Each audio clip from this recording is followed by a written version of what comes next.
السلام علیکم، آپ دیکھ رہے ہیں کے نیوز چینل ایچ ڈی۔ ہمارے بیورو چیف طاہر خان کی رپورٹ کے مطابق مذہبی جماعت تحریک لبیک یا رسول اللہ کے سابق امیدوار ایم این اے حلقہ این اے 162 دیوان غلام فرید ساجد پر قاتلانہ حملہ۔ بورے والا موضع دیوان صاحب میں مخالفین نے خنجر کے وار کر کے شدید زخمی کر دیا۔ بورے والا حملہ آوروں میں آصف، عطا فرید اور شاہد پولیس ملازم شامل ہیں۔ بورے والا مضروب کو فوری طور پر ساہوکا اسپتال میں منتقل کر دیا گیا۔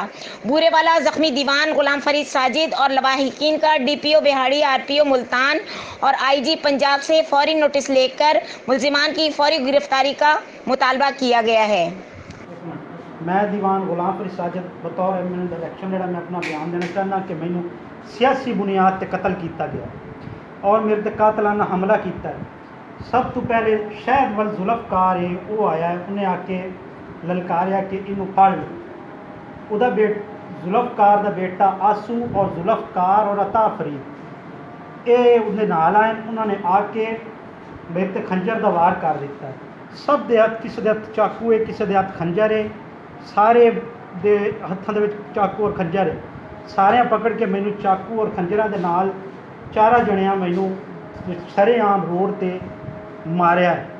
مینوں تقریباً میرا خیال ہے 20 تو 25 چاقو ہر شخص 4 تو 5 دفعہ مینوں ماریا ہے۔ اور میں لبیک یا رسول اللہ دا نعرہ لانا کہ مینوں ایک اہل تشیع، اے اہل تشیع آسو اہل تشیع بیٹھتا ہے، انہیں ادھر دی گل لے کے مینوں صرف قتل کیتا گیا سیاسی بنیاد تے۔